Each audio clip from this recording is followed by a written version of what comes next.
En fait, lorsqu'il était missionnaire au Brésil, il y avait une femme dans son église qui manquait de tout. C'est une période de crise économique. Et elle était chrétienne et il avait prêché le dimanche en disant « Faites connaître à Dieu, osez demander à Dieu, demandez, vous recevrez. » Enfin, tout ça.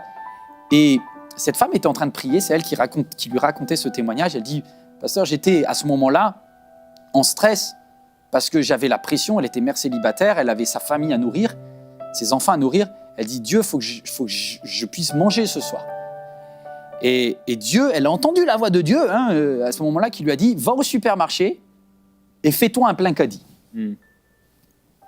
Bon, elle allait au supermarché. Sa foi de brésilienne, elle allait au supermarché Real au Brésil, elle arrive, elle rentre, les portes s'ouvrent et elle commence. Et là, elle arrive au rayon de viande.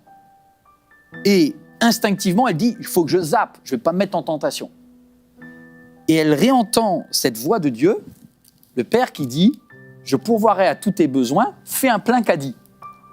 Vas-y. » Elle a commencé à charger. Elle a commencé à charger les trucs avec plusieurs zéros derrière. Des choses qu'elle s'achetait jamais, qu'elle n'osait plus acheter à ses enfants. Et elle a fait un rayon, 2 rayons. Et puis elle voyait le caddie qui monte. Et elle s'imagine que derrière, elle risque l'humiliation à la caisse parce qu'elle n'a pas les moyens financiers de payer. Son compte est à 0. Et c'est marrant parce qu'on stresse, mais perdu pour perdu. Moi, j'aurais dit ça. Elle est allée jusqu'au bout. Et allée jusqu'au bout, elle a rempli. Elle arrive à un caddie énorme et il est midi au moment où elle arrive devant la caisse. Et elle ne sait pas trop, elle est un peu en stress, elle voit les caisses qui sont pleines. Et là, elle entend une petite voix du Saint-Esprit qui lui dit « Va à la caisse numéro 6 ». Alors, elle se met dans la ligne de la caisse numéro 6. Et quand elle est à la caisse numéro 6, juste avant elle, la caissière met l'écriteau « Dernier client terminé ». La caisse est fermée. Elle dit « Madame, il est midi, je ne peux pas prendre votre caddie. » La chrétienne, elle est là avec son caddie énorme, rempli de choses qu'elle ne peut pas payer. Mais son Père Céleste a dit « Je prendrai soin de toi ». Et elle dit « À ce moment-là, je suis devant une caisse et un truc qui se ferme. Et je dis « Dieu, si c'est faux sur le 6, c'est peut-être faux sur le caddie et c'est peut-être la honte de toute ma vie. » Et la caissière lui a dit « S'il vous plaît, madame, la caisse 7 est disponible ou la caisse 5 ? Donc, allez auprès d'un de mes collègues. » Et là, elle a répondu « Je suis chrétienne et je dois rester à la caisse numéro 6. » Alors, la dame à côté, elle l'a pris pour une folle. Elle lui a dit « Quand est-ce que vous revenez ?» Elle dit « Ma pause, c'est 30 minutes. Cette caisse sera réouverte que dans 30 minutes. » Pendant 30 minutes, avec son caddie plein, elle est restée buggée devant la caisse numéro 6. Et à 12h30 ce jour-là, le tapis a commencé à rouler. La caissière est revenue, elle dit « mais vous êtes incroyable. Eh bien, on y va pour ce caddie alors. » Elle a commencé à dérouler. Et elle voyait le montant qui commençait à monter, 100, 150, 172, 190.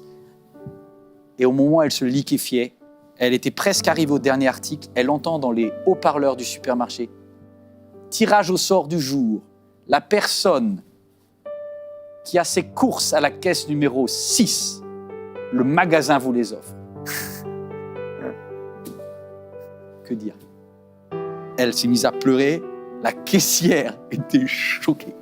Et elle lui a dit « Mon papa pourvoira tous mes besoins. » Waouh! Je ne sais pas si quelqu'un a des besoins, mais c'est le moment de prier. Gloire à Dieu. Oh mon Dieu. Merveilleux Seigneur. Dieu merveilleux, Jésus. Père, on veut te dire merci. Merci pour cette foule de témoins qui nous disent encore aujourd'hui que tu pourvois. Le manque, tu ne le connais pas. La peur, tu ne sais pas ce que c'est. Tu n'es pas un Dieu fragile. Mais pour un temps, tu t'es abaissé jusqu'à nous. Tu as pris notre condition. Tu as su ce que c'était d'avoir